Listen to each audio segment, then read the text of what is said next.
ഓം ശാന്തി. ഇന്ന് ഒരു വണ്ടർഫുള്ളായിരിക്കുന്ന സ്റ്റോറിയിലൂടെയാണ് നമ്മൾ ആരംഭിക്കുന്നത്. നിങ്ങൾ ഒരുപാട് തവണ കേട്ട കഥയാണ്, എന്നാലും ഒരിക്കൽ കൂടി ഞാൻ നിങ്ങളെ കേൾപ്പിക്കാൻ പോവുകയാണ്. അതുകൊണ്ട് രസിച്ച് നമുക്ക് കേട്ട് നോക്കാം. ഒരിക്കൽ ഒരു കോടിപതിയായിട്ടുള്ള ഒരാളുടെ വീട്ടിൽ വെച്ച് ഒരു വലിയ സൽക്കാരം നടക്കുകയാണ്. അദ്ദേഹം തൻ്റെ നേട്ടങ്ങളെക്കുറിച്ച് കൂട്ടുകാരോട് പറഞ്ഞിങ്ങനെ അഭിമാനിച്ച് മദ്യപിച്ച് അങ്ങ് ലഹരി കയറിപ്പോയി. ഈ ലഹരി കയറി അദ്ദേഹത്തിൻ്റെ വിജയത്തിൻ്റെ ലഹരി ഒപ്പത്തിനൊപ്പം കയറി. അങ്ങനെ അവസാനം അറിയാതെ അയാൾ തൻ്റെ സ്വിമ്മിംഗ് പൂളിൻ്റെ അടുത്തേക്ക് ആളുകളെയൊക്കെ കൊണ്ടുവന്ന് പറയുകയാണ്, നോക്ക് എന്തൊക്കെയാണ് ഞാൻ എൻ്റെ സ്വിമ്മിംഗ് പൂൾ വളർത്തുന്നതെന്നറിയോ? അതിൽ പാമ്പുണ്ട്, ചീങ്കണ്ണിയുണ്ട്, അങ്ങനെ പല ജീവികളും ഞാൻ അതിനുള്ളിൽ വളർത്തുന്നുണ്ട്. ഇതൊക്കെ പറഞ്ഞു കഴിഞ്ഞപ്പോൾ അയാളെ ലഹരി കുറച്ചും കൂടി അങ്ങ് കയറിപ്പോയി. അപ്പോൾ പറയുകയാണ്, അഥവാ നിങ്ങൾക്കാർക്കെങ്കിലും ഈ സ്വിമ്മിംഗ് പൂളിലൂടെ ഈ എല്ലാവരുടെ മുന്നിൽ വെച്ച് അറ്റം തൊട്ട് ഈ അറ്റം വരെ ഒരു 30 മീറ്റർ ഉണ്ടാവുമായിരിക്കും, ഇതിങ്ങ് നീന്തി ഇവരുടെ അടുത്തുനിന്ന് പുറത്തേക്ക് വന്നാൽ ഞാൻ നിങ്ങൾക്ക് ഒന്നുകിൽ 10 കോടി രൂപ അതല്ലെങ്കിൽ എൻ്റെ മകളുടെ കൈ നിങ്ങൾക്ക് ഗിഫ്റ്റായിട്ട് തരുന്നതായിരിക്കും എന്ന് പറയും. എല്ലാവരും സ്വിമ്മിംഗ് പൂളിൽ ചുറ്റും നിന്ന് മുഖത്തോട് മുഖം നോക്കി. ഇത്തരം ജീവികളുള്ളതായിരിക്കുന്ന ഈ ഒരു സ്വിമ്മിംഗ് പൂളിലേക്ക് ആരും ചാടില്ല എന്നുള്ള കാര്യം എല്ലാവർക്കും ഉറപ്പായിരുന്നു. പക്ഷേ എല്ലാവരും മുഖത്തോട് മുഖം നോക്കി നിൽക്കെ പെട്ടെന്ന് ടപ്പ് എന്നൊരു ശബ്ദം കേട്ടു. നോക്കുമ്പോൾ ഒരു ചെറുപ്പക്കാരൻ വെള്ളത്തിലേക്ക് എടുത്ത് ചാടിയിരിക്കുന്നു. അയാളിങ്ങനെ മുതലയുടെ, ചീങ്കണ്ണിയുടെ, പാമ്പിൻ്റെ ഒക്കെ അടുത്ത് തുടങ്ങി നീന്തി നീന്തി നീന്തി ഒരു കണക്കിന് അയാൾ ഒരു കുഴപ്പവും കൂടാതെ അപ്പുറത്ത് വന്നങ്ങ് കയറിക്കഴിഞ്ഞപ്പോൾ ഇയാൾ ഓരോ മിനിറ്റ് മുന്നോട്ട് പോകുന്തോറും ധനികൻ്റെ മദ്യത്തിന് ലഹരി താഴത്തേക്ക് വന്നു. കാരണം ഒരിക്കലും നടക്കില്ല എന്ന് വിചാരിച്ച ദൃശ്യം ഒരു പ്രാണിക്കും തൊടാൻ കിട്ടാതെ അയാൾ ഇക്കരെ വന്ന് കയറിയിരിക്കുന്നു. ഇയാൾ ആകെ എന്തിനു പറയാം, ലഹരി പൂർണ്ണമായി പോയി എന്ന് തന്നെ പറയാം. ഒരിക്കലും നടക്കില്ല എന്ന് വിചാരിച്ച കാര്യം മുന്നിൽ നടന്നത്. എന്നാലും അദ്ദേഹം തൻ്റെ വാക്കിൽ നിന്ന് മാറാൻ തയ്യാറാവാതെ പറയുകയാണ്, എന്താണെങ്കിലും ചെറുപ്പക്കാരാ, ഞാൻ നിങ്ങളിൽ ഇംപ്രസ്ഡ് ആണ്.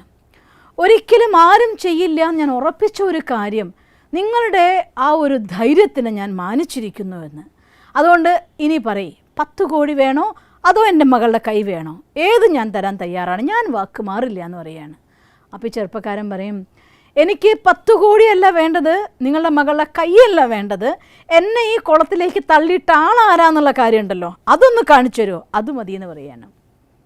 വാസ്തവത്തിൽ എല്ലാ മനുഷ്യന്മാർക്കും പറ്റുന്നൊരു അബദ്ധം ഇവിടെ തന്നെയാണ്. നമ്മുടെ ഉള്ളിൽ പല കഴിവുകളും ഈശ്വരൻ്റെ വരദാനമായിട്ട് തന്നിട്ടുണ്ട്. ഒരിക്കലും ആ ഒരു ദൂരം ആ ജീവികളെ അതിജീവിച്ചു എത്താൻ അയാൾക്ക് കഴിവില്ലായിരുന്നുവെങ്കിൽ അയാൾ എത്തില്ലായിരുന്നു.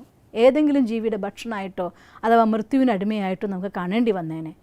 ആ അവസരം കടന്നു പോന്നിട്ട് പോലും അയാൾക്ക് തൻ്റെ കഴിവിലുള്ള ശക്തി ഉണരുകയല്ല ചെയ്യുന്നത്. അയാൾ മറിച്ച് തൻ്റെ ആ ഒരു അവസ്ഥയിലേക്ക് തള്ളിയിട്ട ആളെ ചിന്തിക്കുകയാണ്.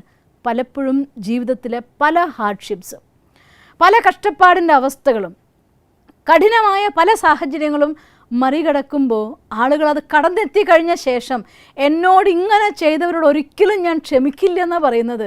അതേസമയം അത് കടന്നു വന്നപ്പോൾ അതിലൂടെ നമ്മുടെ ഉള്ളിൽ ഫ്ലറിഷ് ചെയ്തതായിരിക്കുന്ന ആ കപ്പാസിറ്റി, നമ്മുടെ ഉള്ളിലുണ്ടായിരുന്ന ഉറങ്ങിക്കിടക്കുന്നതായിരിക്കുന്ന ശക്തികൾ, അത് ഉണർന്നു വരുമ്പോഴുള്ളതായിട്ടുള്ള ആനന്ദമാണ് നമ്മൾ അനുഭവിക്കേണ്ടത്. പല അവസരങ്ങളും ജീവിതത്തിൽ കടന്നു പോയപ്പോൾ എൻ്റെ ലൈഫിലും പല രീതികളിൽ രോഗത്തിൻ്റെ, ആക്സിഡൻറ്റിൻ്റെ പല അവസ്ഥകളിലും ഞാൻ ഇങ്ങനെയുള്ള സന്ദർഭങ്ങൾ കടന്നു പോയിട്ടുണ്ട്. പക്ഷേ ഒരു കാര്യം, എന്തൊക്കെ അവസ്ഥകൾ എന്നൊരു പക്ഷേ ഇന്നത്തെ ഈ ട്രെയിനിങ് പ്രോഗ്രാമിന് എനിക്ക് നിങ്ങൾക്ക് പറഞ്ഞുതരാൻ സാധിക്കില്ലായിരിക്കാം. പേഴ്സണലി നിങ്ങൾ വന്നാൽ ഞാൻ നിങ്ങൾക്ക് പറഞ്ഞു തരുന്നുണ്ട് എന്തൊക്കെ ഹാർഡ്ഷിപ്സ് ഒരു ലൈഫിൽ കടന്നു വരേണ്ടി വന്നേക്കാം. പക്ഷേ ഒരു കാര്യം, എൻ്റെ അനുഭവം, ഒരു ചൊല്ല് ഞാൻ പലപ്പോഴും ഓർക്കാറുണ്ട്, ഉർവശി ശാപം ഉപകാരം എന്ന്. ജീവിതത്തിൽ അത്രയും കടുത്തതായിരിക്കുന്ന ഒരു സാഹചര്യത്തിലൂടെ കടന്നു പോകേണ്ടി വന്നപ്പോഴൊക്കെ ആ സമയത്ത് എക്സ്ട്രാ നമ്മുടെ ഉള്ളിൽ ഡെവലപ്പ് ചെയ്യപ്പെട്ടതായിട്ടുള്ള ഒരു ടാലൻറ്റ് അഥവാ ആ സമയത്ത് നമുക്ക് കിട്ടിയ വരദാനം എന്ന പോലെ നമ്മളിൽ വന്നു ചേരുന്നതായിട്ടുള്ള ആ കഴിവുകൾ, ഉണർന്നു വരുന്നതായിട്ടുള്ള ആ കലകൾ, അതിനെ ജീവിതത്തിൽ സ്വന്തമാക്കിയതിലൂടെ ജീവിതം ഏറ്റവും വലിയ ബ്ലെസ്സിങ്സിലേക്ക് മാറ്റാനായിട്ട് എൻ്റെ ജീവിതത്തിൽ എനിക്ക് സാധിച്ചിട്ടുണ്ട്. തീർച്ചയായിട്ടും അത് എൻ്റെ മാത്രമല്ല, നമ്മുടെ ഈ സമൂഹത്തിൽ ഇന്ന് വിജയിച്ച് നിൽക്കുന്ന ആരുടെ ലൈഫ് വേണമെങ്കിൽ നോക്കിക്കോളൂ, ആ ഒരു ഹാർഡ്ഷിപ്പിൻ്റെ മൊമെൻറ്റ്സിനെ ഒരു ബെസ്റ്റ് ഗിഫ്റ്റാക്കി സ്വീകരിച്ച ആളുകളൊക്കെ തന്നെ അവരുടെ ജീവിതത്തിൽ ഏറ്റവും വലിയ ഹൈറ്റ്സിലേക്ക് പോയവരാണ്. അതുകൊണ്ട് നമ്മുടെ ഉള്ളിലുള്ളതായിരിക്കുന്ന കഴിവുകളെ ഉണർത്തിയെടുക്കാൻ വേണ്ടി, അഥവാ നമ്മളുള്ളതായിട്ടുള്ള ആ ഒരു സിറ്റുവേഷൻ നമുക്ക് വരുന്നത് നമ്മളിൽ നിന്ന് നമ്മളെ കണ്ടെത്താൻ വേണ്ടിയാണ്. അതങ്ങനെ ഒരു സിറ്റുവേഷൻ വന്നിട്ട് ഉണർത്താൻ കാത്തു നിൽക്കണ്ട, ഇപ്പോഴേ നമുക്കത് കണ്ടെത്താൻ സാധിച്ചാലോ. അതിനൊരു കൊച്ചു എക്സസൈസ് നിങ്ങളെ കൊണ്ട് ഞാൻ ചെയ്യിപ്പിക്കാൻ പോവുകയാണ്. തീർച്ചയായിട്ടും ഒരു പേപ്പറും പെന്നും നിങ്ങളുടെ കയ്യിലുണ്ടാകും എന്ന ഉറച്ച വിശ്വാസത്തോടെയാണ് ഞാൻ പറയുന്നത്. ഇത് പറഞ്ഞ ശേഷം സ്വയം അവനവന് ചതിക്കരുത്. ആദ്യം ഞാൻ പറയുകയാണ്, നിങ്ങൾ സ്വയം ഒറ്റയ്ക്കിരുന്ന് ചെയ്യുന്നതായിട്ടൊരു പ്രോഗ്രാമാണിത്. ഇതിൻ്റെ നേട്ടം നിങ്ങൾക്കല്ലാതെ മറ്റാർക്കുമില്ല. ആർക്കും വേണ്ടി ആരുടെയും മുന്നിൽ പ്രകടിപ്പിക്കാൻ വേണ്ടിയൊന്നും ചെയ്യരുത്, ആരെയും കാണിക്കാൻ വേണ്ടിയൊന്നും ചെയ്യരുത്, നമ്മുടെ ഒരു സ്റ്റാർ കിട്ടാൻ വേണ്ടിയൊന്നും ചെയ്യരുത്, നമ്മളുടെ അടുത്ത് റെസ്പോൺസ് അയക്കാൻ വേണ്ടിയൊന്നും ചെയ്യരുത്. അവനവനോട് അവനവൻ ചെയ്യുന്ന സത്യസന്ധമായ ഒരു പരിശോധന പറയാൻ പോവുകയാണ്. തയ്യാറായല്ലോ അല്ലേ? പേപ്പറും പെന്നും കയ്യിലുണ്ടല്ലോ അല്ലേ? ഒന്നാമത്തെ ചോദ്യം, നിങ്ങളുടെ മനസ്സിൽ ഞാൻ ഇത് ഓരോന്ന് പറയാൻ വരുമ്പോഴും അതൊന്നും കൂടെ എക്സ്പ്ലെയിൻ ചെയ്യാൻ ഈ കാര്യം ഞാൻ പറയാൻ വരുമ്പോൾ ഒരു പേര് അല്ലെങ്കിൽ എന്തെങ്കിലും ഒരു കാര്യം ഞാൻ നിങ്ങളടുത്ത് പറയും. ആ പറയുമ്പോൾ മനസ്സിൽ വരുന്ന ആദ്യത്തെ ചിത്രം അതെന്തോ അതാണ് റിയാലിറ്റി. മാറ്റരുത് ആ ചിത്രത്തിന്. ആ റിയാലിറ്റിയെ പേപ്പറിൽ നിങ്ങൾ നോട്ട് ചെയ്യേണ്ടതാണ്. പറയാൻ പോവുകയാണ്. ഒന്നാമത്തെ ഒരു പക്ഷിയുടെ പേര്, ഒരു മൃഗത്തിൻ്റെ പേര്, ഒരു മനുഷ്യൻ്റെ പേര്. അതിനി കഴിഞ്ഞില്ല. എന്തിനാണ് ഈ 3 കാര്യം ഞങ്ങളോട് എഴുതാൻ പറഞ്ഞെന്നായിരിക്കും. എന്തിനാണെന്നറിയോ? നമ്മുടെ ഉള്ളിൽ ലോ ഓഫ് പ്രൊജക്ഷൻ നമ്മളെ പഠിപ്പിക്കുന്നത് ഒരല്പം കാര്യം നമ്മുടെ ഉള്ളിലുണ്ടെങ്കിൽ ആ കാര്യം നിങ്ങൾക്ക് മറ്റൊരാളിൽ തീർച്ചയായിട്ടും കാണാൻ സാധിക്കുന്നതാണ്. പാട്ടുകാരോട് ആരാധനയുള്ളത് പാട്ടിനെ ഇഷ്ടപ്പെടുന്ന മൂളാനെങ്കിലും കഴിവുള്ള ആളുകളായിരിക്കും. ഒരു പക്ഷെ നന്നായി പാടാൻ കഴിവില്ലായിരിക്കാം, മൂളാൻ കഴിവുള്ള ആളുകൾക്ക് പാട്ടുകാരോട് ആരാധനയായിരിക്കും. കുറച്ചെങ്കിലും 2 സ്റ്റെപ്പ് വെക്കാൻ അറിയുന്നവർക്ക് നൃത്തം ചെയ്യുന്നവരോട് ആരാധനയായിരിക്കും. 4 വാക്ക് പറയാൻ അറിയുന്നവർക്ക് നല്ല പ്രഭാഷകന്മാരോട് ആരാധന വരും. എന്തുകൊണ്ട്? Law of projection. അല്പം നിങ്ങളുള്ള കാര്യത്തിനെയാണ് നിങ്ങൾക്ക് മറ്റൊരാളിൽ കണ്ടെത്താനായി സാധിക്കുന്നത്. ഇനി തിരിച്ച് നമ്മുടെ ചോദ്യത്തിലേക്ക്, എക്സസൈസിലേക്ക് നമുക്ക് തിരിച്ചു വരാം. ഒന്നാമത്തെ ചോദ്യം എഴുതിയത് ഒരു പക്ഷി. അതേത് പക്ഷിയാണെങ്കിലും ആ പക്ഷിയിൽ നിങ്ങൾക്കിഷ്ടപ്പെട്ട, നിങ്ങളുടെ മനസ്സിൽ ആദ്യം വരുന്ന 3 ക്വാളിറ്റി അതിൻ്റെ താഴെ ഒരു വരയിട്ടുകൊണ്ട് എഴുതിയേക്കാം. 1, 2, 3. ഇനി അതിന് താഴെ നിങ്ങൾ കണ്ടതായിരിക്കുന്ന മൃഗത്തിൻ്റെ 3 ക്വാളിറ്റി എന്താണെങ്കിലും അതിനെ വരയിട്ട് എഴുതിയേക്കുക. 1, 2, 3. അതിൻ്റെ താഴെ നിങ്ങളുടെ മനസ്സിൽ വന്ന ആദ്യത്തെ മനുഷ്യൻ്റെ ചിത്രം, നിങ്ങൾക്ക് ആരാധനാപാത്രമായ നിങ്ങളുടെ മനുഷ്യൻ്റെ ചിത്രം 1, 2, 3.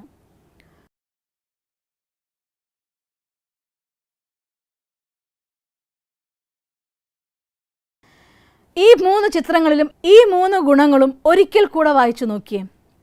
ഒരു പക്ഷേ പക്ഷിയുടെ ഗുണമാണ് അതെൻ്റെ ഉള്ളിൽ ഇല്ലെന്ന് നോക്കിയേ. ഒരു ഉദാഹരണം ഞാൻ പറഞ്ഞു തരാം. തത്തമ്മ. എൻ്റെ മനസ്സിൽ വന്നതായിട്ടുള്ള ചിത്രം തത്തമ്മയാണെങ്കിൽ തത്തയുടെ മധുരമായി സംസാരിക്കാനുള്ള കല, അതിൻ്റെ ചുറുചുറുക്കാർന്നതായിട്ടുള്ള ചാട്ടം, പറക്കൽ, സൗന്ദര്യം, ഈ 3 ക്വാളിറ്റി ആയിരിക്കും നിങ്ങൾക്ക് തത്തമ്മയിൽ കാണാൻ സാധിക്കുക എന്ന് വിചാരിക്കുക. ഞാൻ എക്സാമ്പിൾ പറയാൻ കേട്ടോ, ഇതങ്ങ് നോട്ട് ചെയ്ത് വെക്കരുത്. ഇത് തന്നെ ആയിക്കോളുന്നില്ല നിങ്ങളുടെ കല. നിങ്ങളുടെ ഉള്ളിലുള്ളതായിട്ടുള്ള കല എന്തോ അതാണ് എഴുതേണ്ടത്. എന്നുവെച്ചാൽ അർത്ഥം ഒന്ന് സൗന്ദര്യം, മറ്റൊന്ന് ചുറുചുറുക്ക്, മറ്റൊന്ന് സംസാരിക്കാനുള്ള കല. ഇത് തത്തമ്മയ്ക്ക് മാത്രമുള്ള കലയല്ല, ഇത് മനുഷ്യന്മാർക്കും ഉള്ള കലയാണ്, പല പക്ഷികൾക്കും ഉള്ളതായിട്ടുള്ള കലയാണ്. അപ്പം അതുകൊണ്ട് ഒരു മനുഷ്യന് അല്പം സംസാരിക്കാനുള്ള കലയുള്ള ഒരാളാണെങ്കിൽ അയാളുടെ മനസ്സിൽ ഒരു പക്ഷി എന്ന് പറയുമ്പോൾ ആദ്യം തത്തമ്മ വന്നേക്കാം. കാരണം അതിൻ്റെ ചുറുചുറുക്കുള്ള സംസാരം, അതിൻ്റെ ആ ഒരു മനോഭാവം, അതിൻ്റെ ഒരു പെരുമാറ്റം, ഇതൊക്കെയാണ് നമ്മൾ ആകർഷിക്കുന്നതെങ്കിൽ തീർച്ചയായിട്ടും നമ്മളിൽ ആ കല ഉള്ളത് കൊണ്ട് നമ്മളത് കണ്ടെത്തുകയാണ് ചെയ്യുന്നത്. ഒരു മൃഗം, ഫോർ എക്സാമ്പിൾ നായയാന്ന് വിചാരിക്കുക, അല്ലെങ്കിൽ സിംഹമെന്ന് വിചാരിക്കുക. സിംഹമാണെങ്കിൽ അതിൻ്റെ ആ ഒരു ഗാംഭീര്യത, അതിൻ്റെ തലയെടുപ്പ്, അതിൻ്റെ കാര്യങ്ങളോടുള്ള ധൈര്യം, ഇതായിരിക്കാം നിങ്ങളുള്ളിൽ നിങ്ങൾ കണ്ടെത്തിയ 3 ഗുണങ്ങൾ. ഇങ്ങനെ ഈ 3 വ്യക്തിയിലും, അത് മൃഗം, പക്ഷി, മനുഷ്യൻ, നമ്മൾ ആരാധിക്കുന്നതായിരിക്കുന്ന വ്യക്തിത്വം, ഈ 3-ൽ നിന്നും നിങ്ങൾ കണ്ടെത്തിയതായിട്ടുള്ള 3 ഗുണങ്ങളെടുത്ത് അതിൽ കോമൺ ഫാക്ടർ നിങ്ങൾ നോക്കിയാൽ ഒരു കാര്യം എനിക്ക് ഉറപ്പാണ്, ഇപ്പോൾ നിങ്ങൾ എഴുതിയതായിട്ടുള്ള 3 ക്വാളിറ്റീസിൽ ഏതെങ്കിലും ഒന്നെങ്കിലും ഒരു കോമൺ ഫാക്ടറായിട്ട് വന്നിട്ടുണ്ടാവും. ചിലപ്പോൾ 2 റിപ്പീറ്റ് ചെയ്യുന്നുണ്ടാവും, ചിലപ്പോൾ 3 സെയിം ആയിരിക്കാം, ചിലപ്പോൾ ഒരെണ്ണെങ്കിലും കോമൺ ആയിട്ടില്ലാത്തൊരു ഘടകം ഉണ്ടാവില്ല. ഞാനിത് പല സ്ഥലങ്ങളിലും ഈ ഒരു ഗെയിം ചെയ്യിച്ചു നോക്കിയിട്ടുണ്ട്. ഇന്ന് വരെയുള്ള എൻ്റെ അനുഭവത്തിൽ ഒരു വാല്യൂ എങ്കിലും റിപ്പീറ്റ് ചെയ്യാത്ത ആളുകളെ ഞാൻ കണ്ടിട്ടില്ല എന്നുള്ളതാണ്. അപ്പം അതുകൊണ്ട് ആത്മാർത്ഥമായി ചെയ്തു നോക്കൂ, തീർച്ചയായിട്ടും നിങ്ങൾക്ക് നിങ്ങളുടെ ഉള്ളിലുള്ളതായിരിക്കുന്ന ഇനി ആ ഒരു വാല്യൂ എന്തിനാ കണ്ടെത്തിയെന്നല്ലേ?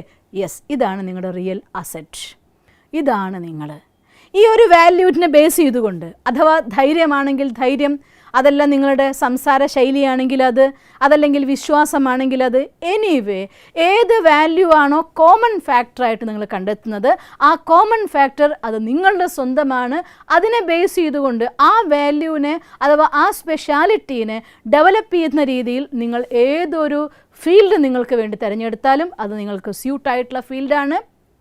സ്റ്റെപ്പ് ബൈ സ്റ്റെപ്പായി മുന്നേറിക്കൊണ്ട് അതിൻ്റെ ഹൈറ്റ്സിലെത്താൻ നിങ്ങൾക്ക് സാധിക്കുക തന്നെ ചെയ്യും. ഇത് ഒറ്റ ട്രിപ്പിൽ നിങ്ങൾക്ക് സാധിച്ചില്ല എങ്കിൽ 3 or 4 തവണ അവരുടെ വാല്യൂസിനെ അനലൈസ് ചെയ്യൂ, നമ്മളിവിടെ കണ്ടെത്തൂ. എന്നിട്ട് നിങ്ങളുടെ റിയൽ അസറ്റ്, ഇതാണ് നമ്മുടെ സ്ട്രെങ്ത്ത്, ഇതാണ് നമ്മുടെ അസറ്റ്, അഥവാ ഇതാണ് നിങ്ങൾക്കായി ഭഗവാൻ തന്നതായിരിക്കുന്ന വരദാനം. നിങ്ങളുടെ സ്വന്തം ടാലൻറ്റ് ഡെവലപ്പ് ചെയ്യേണ്ടത് ഈ വാല്യൂവിനെ ബേസ് ചെയ്തുകൊണ്ടാണ്. എല്ലാ ജീവിതത്തിലെ നേട്ടങ്ങൾക്കും പിന്നിലുള്ളതായിരിക്കുന്ന ഡ്രൈവിംഗ് ഫോഴ്സ് നോക്കിയാൽ അത് തീർച്ചയായിട്ടും ഒരു മൂല്യമായിരിക്കും. ഗാന്ധിജിയെ അഹിംസയും സത്യവും സഹായിച്ച പോലെ, ബുദ്ധനെ അഹിംസ സഹായിച്ച പോലെ, ക്രൈസ്റ്റിനെ സ്നേഹം സഹായിച്ച പോലെ, ഗാന്ധിജിയെ സത്യം സഹായിച്ച പോലെ നമ്മുടെ ഓരോരുത്തർക്കും ഓരോ വാല്യൂ തീർച്ചയായിട്ടും ഉണ്ടായിരിക്കും. അതുകൊണ്ട് ആ വാല്യൂ കണ്ടെത്താനുള്ള ഒരു ചെറിയ ഗെയിമാണ് നമ്മളിപ്പോൾ ചെയ്തത്. അതുകൊണ്ട് ഈ ഗെയിമിൻ്റെ ആധാരത്തിൽ നിങ്ങൾക്ക് കിട്ടിയതായിട്ടുള്ള വാല്യൂവിനെ ബേസ് ചെയ്തുകൊണ്ട് ആ വാല്യൂവിൻ്റെ ആധാരത്തിൽ നിങ്ങൾക്ക് എന്ത് സ്പെഷ്യാലിറ്റി നിങ്ങൾ ഡെവലപ്പ് ചെയ്യാമോ, ഏത് ഫീൽഡ് നിങ്ങൾക്ക് സെലക്ട് ചെയ്യാമോ അത് തീർച്ചയായിട്ടും സെലക്ട് ചെയ്യാം. അത് നിങ്ങൾക്കുള്ളതാണ്, അതിൽ നിങ്ങൾ സക്സസ് ആവും എന്നുള്ള കാര്യത്തിൽ യാതൊരു സംശയവുമില്ല. അതുകൊണ്ട് നമ്മൾ അറിയുക എന്നതാണ് ആദ്യത്തെ ആവശ്യം. രണ്ടാമത്തെ, എൻ്റെ ഉള്ളിലുള്ളതായിരിക്കുന്ന ആ ഒരു ടാലൻറ്റ് എന്താണ്, ആ ഒരു സ്പെഷ്യാലിറ്റി എന്താണ്, എൻ്റെ വരദാനം എന്തെന്ന് മനസ്സിലാക്കിയാൽ മാത്രം പോരാ, അതിന് നമുക്ക് പൂർണ്ണമായിരിക്കുന്ന വിശ്വാസം അതുകൂടി അത്യാവശ്യമാണ്. അത് പറഞ്ഞപ്പോൾ ഞാനൊരു കൊച്ചു അനുഭവം ഓർത്ത് പോവുകയാണ്. ഒരു ചെറുപ്പക്കാരൻ ഒരു വഴിയിലൂടെ അങ്ങ് നടന്നു പോകുന്ന സമയത്ത് അയാൾ കാണുന്നു വഴിയോരത്ത് 2-3 ആളുകൾ നിന്നുകൊണ്ട് ഒരു ബിൽഡിംഗ് എന്തോ കെട്ടി ഉയർത്തുന്നുണ്ട്. അയാളുടെ മനസ്സിലൊരു ക്യൂരിയോസിറ്റി, എന്താണ് അവർ ചെയ്യുന്നത് അറിയാൻ വേണ്ടി. നല്ല പൊള്ളുന്ന വെയിലാണ്, സൂര്യൻ, നമ്മൾ പറയില്ലേ മീനമാസത്തിലെ സൂര്യൻ എന്ന പോലെ സൂര്യൻ കത്തിജ്വലിച്ച് നിൽക്കുകയാണ്. ആ സൂര്യൻ്റെ താഴെയുള്ള ചൂടിൽ നിന്ന് പണിയാണ്. ഒന്നാമത്തെ ആളെടുത്തിട്ട് അയാൾ ചോദിക്കുകയാണ്, ഈ മീനമാസത്തിലെ ചൂടിൽ എന്തൊരു ചൂടാ, എന്തിനാ ഇങ്ങനെ കഷ്ടപ്പെടുന്നേ, കുറച്ച് വിശ്രമിച്ചൂടെ? എന്ത് ചെയ്യാനാ മോനെ, ആകെ അറിയുന്നൊരു പണി ഇതാണ്, കഞ്ഞി കൊടുക്കണ്ടേ, എൻ്റെ വീട്ടുകാരെ നോക്കാണ്ടിരിക്കാൻ പറ്റുമോ എനിക്ക്? ദിവസം 400 രൂപ കിട്ടുന്ന പണിയാ, എന്തു തന്നെയാണെങ്കിലും ഇതുകൊണ്ട് എൻ്റെ കുടുംബം സ്വസ്ഥമായിട്ട് പോകുന്നുണ്ട്, വിശ്രമിക്കൊന്നും വേണ്ട മോനെ, ഇങ്ങനെ അങ്ങ് പോയി കിട്ടിയാൽ മതി. ഞാനിത് കഷ്ടപ്പെടുകയെന്നോ, എന്തൊരു സന്തോഷമാണെന്നറിയോ. ഈ ഓരോ കട്ട കെട്ടുമ്പോഴും ഞാൻ കാണുന്നത് ഇവിടെ വന്ന് പ്രാർത്ഥിക്കുന്ന ആൾക്കാരെ മനസ്സിൻ്റെ ആ ഒരു സുഖം, ആ ഒരു സന്തോഷം. എന്താ നല്ല കാര്യം നടക്കുന്നത്. അങ്ങനെ 3 ആളും 3 ഉത്തരങ്ങൾ പറഞ്ഞു. പക്ഷേ ഇവിടെ തന്നെയാണ് നമ്മുടെ കാഴ്ചപ്പാടിൽ നമ്മൾ മാറ്റം വരുത്തേണ്ടത്. നമുക്ക് ഈശ്വരൻ്റെ അനുഗ്രഹമായി കിട്ടിയ കല അഥവാ വരദാനം അഥവാ സ്പെഷ്യാലിറ്റി, ആ സ്പെഷ്യാലിറ്റീനെ ഹാപ്പിലി ഒക്യുപ്പൈ ചെയ്യത്തക്ക രീതിയിൽ ഏതൊരു ഫീൽഡിൽ പോകുമ്പോഴും സന്തോഷത്തോടു കൂടി എന്നെക്കൊണ്ടിത് സാധിക്കുമെന്നും, 3ാമത്തെ ആളുടെ കാഴ്ചപ്പാട് പോലെ ഞാൻ ചെയ്യുന്ന കർമ്മത്തിൻ്റെ ഫൈനലായിരിക്കുന്ന ഏത് ഹൈറ്റ്സിൽ വരെ ഞാൻ എത്തും. ഇന്ന് രാത്രി ഉറക്കമൊഴിയാതെ ഞാൻ പഠിക്കുന്നെങ്കിൽ നാളെ ഞാൻ ആ ഇരിക്കാൻ പോകുന്ന ചെയറിൻ്റെ സുഖം ഇപ്പം എനിക്ക് അനുഭവിക്കാൻ കഴിയുമെങ്കിൽ ഈ ഹാർഡ്ഷിപ്പ് ഒരു ഹാർഡ്ഷിപ്പാവില്ല നമുക്ക്. ഇത് എന്തൊരു സുഖമാണ് എന്ന് നമുക്ക് തോന്നിപ്പോവും. എത്ര തന്നെ കാല് കുഴഞ്ഞ് ഡാൻസ് കളിച്ച് പ്രാക്ടീസ് ചെയ്യുമ്പോഴും വാങ്ങാൻ പോകുന്ന കപ്പിൻ്റെ ഓർമ്മ നമ്മുടെ മുന്നിൽ വരികയാണെന്നുണ്ടെങ്കിൽ ആ പ്രാക്ടീസ് നമുക്ക് തരുന്ന ആനന്ദം അത് പരിധിയില്ലാത്തതാണ്. അതുകൊണ്ട് സ്വന്തം കർമ്മത്തെ സ്പെഷ്യാലിറ്റീനെ മനസ്സിലാക്കുകയും നമ്മുടെ ഉള്ളിൽ എനിക്കത് ചെയ്യാൻ പറ്റുമെന്നതായിരിക്കുന്ന വിശ്വാസവും നിരന്തരമായ പരിശ്രമവും ഇത് തന്നെയാണ് നമ്മുടെ കോൺഫിഡൻസിനെ വർദ്ധിപ്പിക്കുന്നത്. പെർഫെക്റ്റ് ആയിരിക്കുന്ന പഠിച്ചൊരു വിദ്യാർത്ഥി പരീക്ഷ എഴുതാൻ പോകുമ്പോൾ ആ പരീക്ഷാ ഹാളിൽ കടക്കുമ്പോൾ നമ്മൾ അനുഭവിക്കുന്ന ഒരു ആനന്ദം വേറെയാണ്. അതേസമയം പഠിക്കാത്തൊരു കുട്ടി പരീക്ഷാ ഹാളിലേക്ക് പോകുമ്പോൾ ആ കുട്ടി അനുഭവിക്കുന്ന ടെൻഷൻ്റെ അളവും ഒന്ന് വേറെ തന്നെയാണ്. അതുകൊണ്ട് അറിഞ്ഞ് നമ്മുടെ കലയെ മനസ്സിലാക്കി, നമ്മുടെ ക്വാളിറ്റിയെ മനസ്സിലാക്കി, ആ വാല്യൂ ആകുന്ന ഡ്രൈവിംഗ് ഫോഴ്സിൻ്റെ ആധാരത്തിൽ നമ്മുടെ ഡ്രീം സെറ്റ് ചെയ്തുകൊണ്ട് നമ്മൾ മുന്നോട്ട് പോകുമ്പോൾ നമ്മുടെ കോൺഫിഡൻസ് ലെവൽ അത് നിരന്തരമായിട്ട് വർദ്ധിക്കും. എത്രത്തോളം സത്യത്തിൻ്റെ ശക്തി നമ്മുടെ ഉള്ളിലുണ്ടോ, കർമ്മം പെർഫെക്റ്റായിട്ട് നമ്മൾ ചെയ്യുന്നുണ്ട്, ധാർമ്മികമായിട്ട് ചെയ്യുന്നുണ്ട്, കർമ്മത്തെ ചെയ്യാൻ വേണ്ടി ഒരിക്കലും അധർമ്മത്തിൻ്റെ വഴി സ്വന്താക്കരുത്. അത് നമ്മുടെ കോൺഫിഡൻസ് ലെവലിനെ വല്ലാതെ കുറയ്ക്കുന്ന സാധനമാണ്. സത്യമാണ് കോൺഫിഡൻസ് ലെവൽ കൂട്ടുന്നതായിരിക്കുന്ന ശക്തി. അതുകൊണ്ട് ധർമ്മത്തിൻ്റെ സത്യത്തിൻ്റെ ആധാരത്തിൽ വാല്യൂ ബേസ്ഡ് ആയിക്കൊണ്ട് നമ്മുടെ ഡ്രീം സെറ്റ് ചെയ്ത് പൂർണ്ണ വിശ്വാസത്തോടെ നമുക്ക് മുന്നേറാൻ സാധിക്കുമെങ്കിൽ നമ്മുടെ കോൺഫിഡൻസ് ലെവൽ നമുക്ക് നന്നായിട്ട് മുന്നോട്ട് കൊണ്ടുപോകാൻ സാധിക്കും. പിന്നെ ഇതൊക്കെ എത്തുന്ന ആളുകളും പല ആളുകളും ഉണ്ട് do or don't do category എന്ന് ഞാൻ പറയും. ചില ആളുകൾക്കുണ്ടല്ലോ എല്ലാ ഡ്രീമും ഒക്കെ ആക്കി തുടങ്ങുന്നവരെയൊക്കെ ഭയങ്കര ഉത്സാഹമായിരിക്കും. തുടങ്ങിക്കഴിഞ്ഞാൽ പിന്നെ തുടങ്ങും ആ കാരണം അവിടെ മടുത്തു ഇവിടെ മടുത്തു ഇത് തന്നെ ബോറടിക്കുന്നു എന്നൊക്കെ. ശരിക്ക് തൻ്റെ കർമ്മത്തിൻ്റെ ലക്ഷ്യത്തെ മുന്നിൽ കാണാത്ത ആളുകൾക്കാണ് ഇത്തരത്തിലായിട്ടൊരു എഫക്റ്റ് ഉണ്ടാകുന്നത്. അതുകൊണ്ട് നമ്മൾ എല്ലാ ദിവസവും ചെയ്യേണ്ട ഒരു കോൺഫിഡൻസ് ലെവൽ വർദ്ധിപ്പിക്കാനും നമ്മുടെ ലക്ഷ്യത്തിലേക്ക് നമ്മൾ ഡ്രൈവ് ചെയ്ത് കൊണ്ടുപോയിക്കൊണ്ടിരിക്കാനും നമ്മളിതിൻ്റെ എൻഡിൽ നമ്മൾ കാണുന്നുണ്ട് നമ്മുടെ ഡ്രീം അത് വിഷ്വലൈസ് ചെയ്യേണ്ടതും അതിനെ ചാർജ് ചെയ്യേണ്ടതും എക്സ്പീരിയൻസ് ചെയ്യേണ്ടതും വളരെ അത്യാവശ്യമാണ്. ഒരു സ്പെഷ്യൽ സെഷൻ തന്നെ ഇതിൻ്റെ അവസാനത്തിന് വേണ്ടി വെച്ചിട്ടുണ്ട്. അതൊന്നും ഞാൻ അതിലേക്ക് പോകുന്നില്ല. അതുകൊണ്ട് അത് കണ്ടുകൊണ്ടിരിക്കുക നമുക്ക് ആ ഒരു ഫാക്ടർ ഇല്ലാതെയാവും. പിന്നെ വേറൊരു ഡോണ്ട് ഡു കാറ്റഗറി ഉണ്ട് കേട്ടോ. മീൻസ് നിങ്ങൾ എന്ത് ചെയ്യാൻ നോക്കിയാലും അതിനുള്ളിലൊക്കെ തന്നെ നിങ്ങളെ ചെയ്യിപ്പിക്കാതിരിക്കാൻ വേണ്ടി നോക്കുന്ന ഒരു കാറ്റഗറി. അവരെക്കുറിച്ച് നിങ്ങൾ കണ്ണടച്ചങ്ങ് മുന്നോട്ട് പോയേക്കണം. നമ്മൾ തുടക്കത്തിൽ പറഞ്ഞില്ലേ, അങ്ങനെയുള്ള ആളുകളുടെ മതിലിനെ പൊട്ടിച്ചെറിഞ്ഞുകൊണ്ട് അവരോട് ചോദിക്കുന്ന ഒരു ചോദ്യം ഞാൻ ഒന്നും കൂടി ഓർമ്മിപ്പിക്കുകയാണ്. എന്താ ചോദിക്കേണ്ടത്? എന്തുകൊണ്ട് എന്നൊരു ഉത്തരം പറയാൻ നിങ്ങൾക്കേ പറ്റാത്തുള്ളൂ, എനിക്കത് പറ്റുന്നതാണ് എന്ന ആ ഒരു ആൻസർ ഇവിടെ നമ്മൾ ഒന്നുകൂടി ഞാൻ ഓർമ്മിപ്പിക്കുകയാണ്. ആ രീതിയിൽ നമ്മുടെ ഉള്ളിലെ വിശ്വാസത്തിന് നിലനിർത്തിക്കൊണ്ട് ചെയ്യാതിരിപ്പിക്കാൻ വേണ്ടി നിങ്ങളുടെ അടുത്ത് വരുന്ന ആളുകളെ നെവർ മൈൻഡ് ആക്കിക്കൊണ്ട് മുന്നോട്ട് പോയിക്കോളൂ. ഇനി ഒരു ഫാക്ടർ കൂടെ നമ്മൾ ചിന്തിക്കാനുണ്ട്. നമ്മുടെ ബോഡി തീർച്ചയായിട്ടും നമ്മുടെ മനസ്സിലേക്ക് ഒരു എഫക്റ്റ് ഉണ്ടാക്കുന്ന സാധനമാണ്. കുറച്ച് നേരം വളഞ്ഞുകൂടി ഇരിക്കേണ്ടി വന്നാൽ തന്നെ ഒരു മനുഷ്യന് വീർപ്പ് മുട്ടുന്നു, അസ്വസ്ഥാവും എന്നൊക്കെ പറയാറുണ്ട്. ഇരിക്കുന്ന സമയത്തുള്ള ബോഡി പോസ്ചർ നമ്മളുള്ളതായിട്ടുള്ള കോൺഫിഡൻസിനെ പ്രകടമാക്കുന്ന ഒരു സാധനമാണ്. നട്ടെല്ല് നിവർന്ന് നിങ്ങൾക്ക് ഇരിക്കാൻ സാധിക്കുമെങ്കിൽ അത് നിങ്ങളുടെ കോൺഫിഡൻസ് ലെവൽ നന്നായി കൂട്ടുന്നൊരു സാധനമാണ്. അതുകൊണ്ട് കഴിവതും ഞാൻ പലപ്പോഴും വാച്ച് ചെയ്യുമ്പോൾ കണ്ടൊരു അനുഭവം, ഈ കോൺഫിഡൻസ് ലെവൽ കുറഞ്ഞ ആളുകൾ ഇരിക്കുമ്പോൾ പലപ്പോഴും നടു വളഞ്ഞ് തല കുനിച്ച് ഇരിക്കാൻ നോക്കുന്നത് കണ്ടിട്ടുണ്ട്. അതുകൊണ്ട് അത് ചെയ്യരുത്, നടു നിവർന്ന് തന്നെ ഇരിക്കണം. ഇനി സപ്പോസ് നമുക്ക് അങ്ങനെ ഇരിക്കാനുള്ളൊരു മൂഡ് വരുന്നില്ല എന്ന് വിചാരിക്കൂ, ഒരു കാര്യം എന്നെ ഓർമ്മിപ്പിക്കണം ഞാൻ.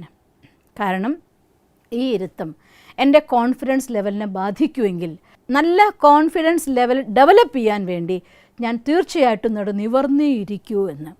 കുറച്ച് നാളത്തെ ഒരു അറ്റൻഷൻ വേണ്ടി വരുമായിരിക്കും, പ്രാക്ടീസ് വേണ്ടി വരുമായിരിക്കും. പതുക്കെ പതുക്കെ നിങ്ങൾക്ക് അതിനെ ഉയർത്താൻ സാധിക്കും. നിങ്ങൾ വേണമെങ്കിൽ പിക്ചേഴ്സ് എല്ലാവരുടെയും കിട്ടാനുണ്ടല്ലോ. സക്സസ്ഫുള്ളായിരിക്കുന്ന ഓൾമോസ്റ്റ് ഓൾ ആളുകളും അവരിയ്ക്കുന്ന സമയത്ത് നട്ടിൽ നിവർന്നിരിക്കുന്നത് നമുക്ക് കാണാൻ സാധിക്കുക.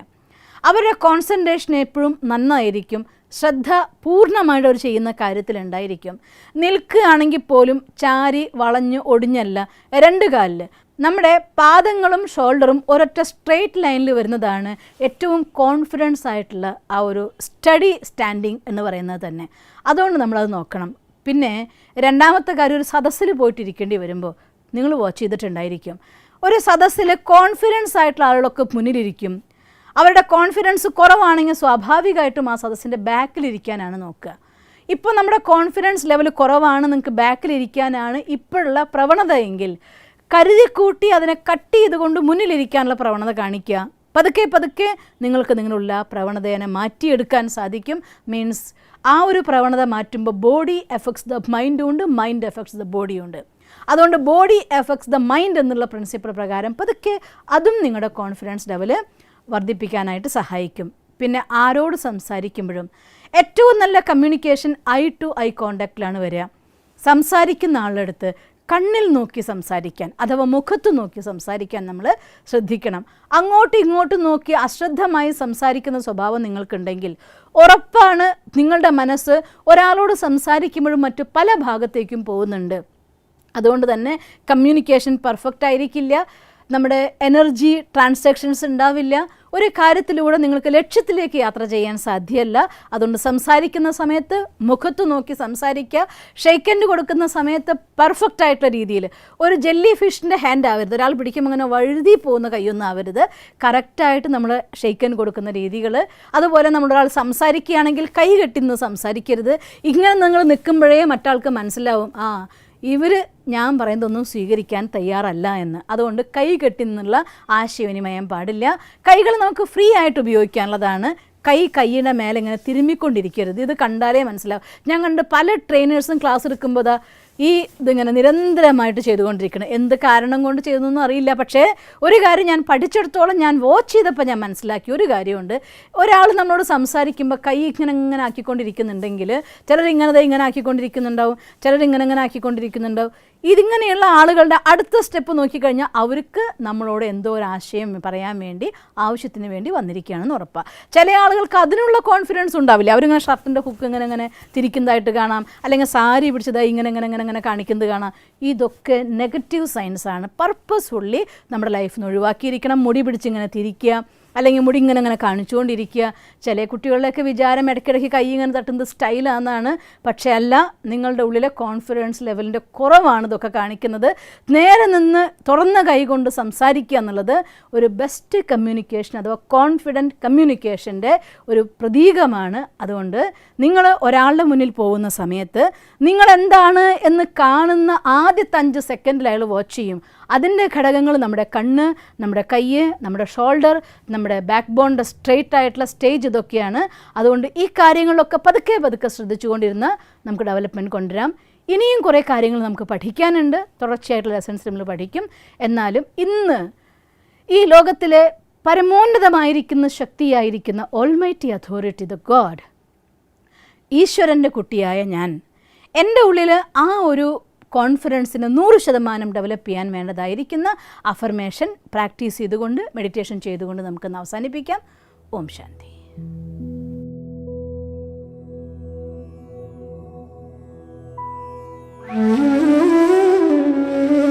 ഓം ശാന്തി.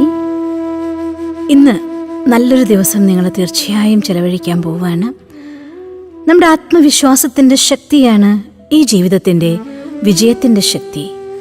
അതുകൊണ്ട് തന്നെ എത്ര കൂടുതൽ ആത്മവിശ്വാസമുണ്ടോ, സെൽഫ് എസ്റ്റീം ഉണ്ടോ, സെൽഫ് കോൺഫിഡൻസ് ഉണ്ടോ, അത് തന്നെയാണ് നമ്മുടെ വിജയത്തിൻ്റെ ആധാരമാകുന്നതും. എന്നാൽ കോൺഫിഡൻസ് എപ്പോഴാണ് നമുക്കുണ്ടാകുന്നത്? ആ സർവശക്തനായ ഭഗവാൻ എൻ്റെ എന്നറിയുമ്പോൾ, ആ സർവശക്തിവാൻ്റെ സർവശക്തികളും എൻ്റെ സ്വന്തമാണെന്ന് മനസ്സിലാക്കുമ്പോൾ, അതോരോന്നും നമ്മുടെ ഉള്ളിൽ അനുഭവം ചെയ്യുമ്പോൾ നമുക്ക് നമ്മുടെ മെഡിറ്റേഷൻ സെഷൻ ആരംഭിക്കാം. നിങ്ങളിരിക്കുന്ന മുറിയിൽ ഓർക്കുമല്ലോ, 3 ദിവസമായിട്ട് നമ്മൾ ചെയ്തുകൊണ്ടിരിക്കുന്ന ഒരു പ്രക്രിയ ഉണ്ടായിരുന്നു. പുറമത്തെ ശബ്ദമൊന്നും കേൾക്കാത്ത മെഡിറ്റേഷന് വേണ്ടി നമ്മൾ തിരഞ്ഞെടുത്ത നമ്മുടെ വീട്ടിലെ സ്ഥലം, ആ മുറിയിലേക്ക് നിങ്ങൾ വരിക. അവിടെ ഇരിക്കുക, നമ്മുടെ കസേരയിലോ അല്ലെങ്കിൽ താഴെ ചമ്രം പടിഞ്ഞിരിക്കുന്ന അവസ്ഥയിലോ, എന്തായാലും വെറും നിലത്തിരിക്കരുത്. ഒരു കുഷ്യനോ അല്ലെങ്കിൽ ഒരു ബെഡ്ഷീറ്റെങ്കിലും വിരിച്ചിട്ടുണ്ടായിരിക്കണം. നട്ടില്ല നിവർന്ന് 2 കൈകളെയും ധ്യാനമുദ്രയിൽ പിടിച്ചുകൊണ്ട് നിങ്ങളുടെ ശ്രദ്ധയെ ഒരു ബിന്ദുവിലേക്ക് ഏകാഗ്രമാക്കിക്കൊണ്ട് നടുനിവർന്നിരുന്നാലും, പതിയെ ശ്രദ്ധയെ മറ്റെല്ലാ ഭാഗത്തു നിന്നും ഉൾവലിഞ്ഞുകൊണ്ട് മുറിയിലേക്ക് മാത്രം ഏകാഗ്രമാക്കിയാലും ചില കൊച്ചു ശബ്ദങ്ങൾ കേൾക്കാം. ക്ലോക്കിലെ സൂചിയുടെ ശബ്ദം, അഥവാ മറ്റെന്തെല്ലാമോ ചെറിയ ശബ്ദങ്ങൾ. എന്നാൽ ഇവിടെ ഞാൻ എനിക്കൊപ്പം ഇരിക്കാൻ വേണ്ടിയാണ് ഇരിക്കുന്നത്. അതുകൊണ്ട് ഞാൻ എൻ്റെ ശ്രദ്ധയെ മുറിയിൽ നിന്നും മാറ്റി എൻ്റെ ശ്വാസത്തിലേക്ക് കൊണ്ടുവരികയാണ്. നന്നായി 2-3 തവണ ശ്വാസത്തെ വലിച്ചു വിട്ടാലും പതിയെ 1, 2, 3, 4, 5 ഈ രീതിയിൽ ശ്വാസത്തെ ഉള്ളിലേക്ക് വലിച്ചാലും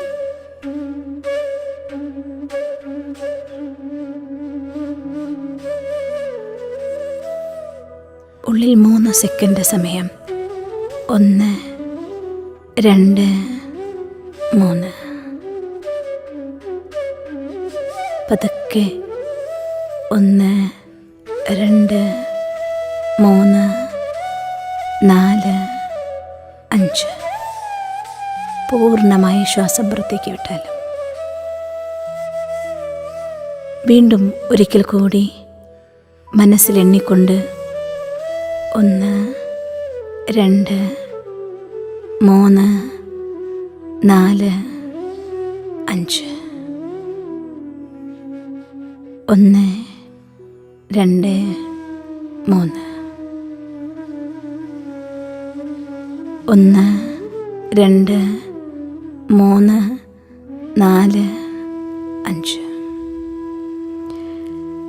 ഈ രീതിയിൽ 3 തവണ ശ്വാസത്തിന് ദീർഘശ്വാസം ചെയ്ത ശേഷം ശ്രദ്ധയെ പൂർണ്ണമായും ശ്വാസത്തിൻ്റെ ഗതിയിലേക്ക് കൊണ്ടുവന്നാലും ശ്വാസമകത്തേക്ക് എടുക്കുമ്പോൾ കൂൾ വൈബ്രേഷൻ ഫീൽ ചെയ്താലും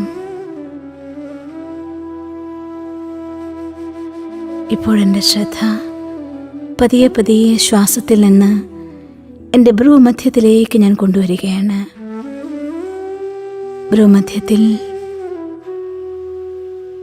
ഒരു ചൈതന്യ നക്ഷത്രം പോലെ ഞാനെന്ന ആന്തരിക വ്യക്തിത്വം, ദ റിയൽ മീ, പ്രകാശിച്ചു കൊണ്ടിരിക്കുകയാണ്. ഒരു വെള്ളി നക്ഷത്രം പോലെ പ്രകാശിച്ചു കൊണ്ടിരിക്കുന്ന എൻ്റെ രൂപത്തെ ഞാൻ കാണുന്നു. പരമ ചൈതന്യമായ പരമാത്മാ, പരം ജ്യോതിയായി എൻ്റെ തലയ്ക്ക് മുകളിൽ പ്രത്യക്ഷനായിരിക്കുന്നു. ഈശ്വരൻ, പരമപിതാ പരമാത്മാ എൻ്റെ അച്ഛനാണ്. സർവഗുണങ്ങളുടെ സാഗരമാണ് ഈശ്വരൻ. ഞാൻ ആത്മാ, ഗുണങ്ങളുടെ സ്വരൂപമാണ്.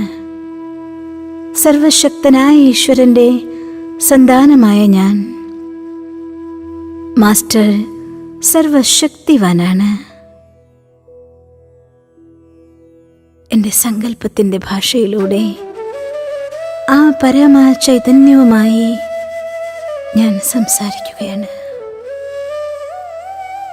എൻ്റെ സമീപത്ത് വന്നതിനും തൻ്റെ സർവശക്തികളാലും ഗുണങ്ങളാലും എന്നെ അനുഗ്രഹിക്കുന്നതിനും ഹൃദയംഗമമായി ഞാൻ നന്ദി പറയുന്നു. പരം ജ്യോതിയിൽ നിന്നും വെള്ളി വെളിച്ചം പ്രകാശകിരണങ്ങളുടെ പ്രവാഹമായി എന്നിലേക്ക് ഒഴുകിയെത്തുകയാണ്. എൻ്റെ സഹസ്രാര പത്മത്തിലൂടെ അകത്ത് പ്രവേശിച്ച് ആജ്ഞാചക്രത്തിലിരിക്കുന്ന ചൈതന്യ നക്ഷത്രമായി എന്നിൽ നിറഞ്ഞ് എൻ്റെ ശരീരത്തിലെ ഓരോ കണങ്ങളിൽ പോലും വ്യാപിക്കുകയാണ്. ഞാൻ ഈശ്വരൻ്റെ പുത്രൻ. മാസ്റ്റർ സർവശക്തിവാനാണ്. തൻ്റെ സർവഗുണങ്ങളെയും വരദാനമായി ഭഗവാൻ എനിക്ക് തന്നിരിക്കുന്നു. തൻ്റെ സർവശക്തികളെയും ജന്മസിദ്ധ അധികാരമായി എനിക്ക് നൽകിയിരിക്കുന്നു. ഞാൻ മാസ്റ്റർ സർവശക്തിവാനാത്മാ. എൻ്റെ ജീവിതത്തിലെ ഏതൊരു ലക്ഷ്യം നേടുന്നതിനുമുള്ള അതിയായ ഇച്ഛാശക്തി എൻ്റെ ഉള്ളിൽ തീവ്രമായി ജനിക്കുന്നു. ഊർജമായി, ഊർജപ്രവാഹമായി അതിനിൽ നിറയുകയാണ്. എൻ്റെ ജീവിതത്തെ എൻ്റെ ഇച്ഛപ്രകാരമുള്ള ലക്ഷ്യത്തിലേക്ക് ഞാൻ തീർച്ചയായും നയിച്ചിരിക്കും. ഞാൻ മാസ്റ്റർ സർവശക്തിവാനാണ്. ആ പരമ ചൈതന്യത്തിൽ നിന്ന് പ്രവാഹമായി ഒഴുകി വരുന്ന ആ വെള്ളി വെളിച്ചങ്ങളുടെ അനുഗ്രഹധാരയിൽ അനുഭവം ചെയ്തുകൊണ്ട് ആനന്ദിച്ചിരുന്നാലും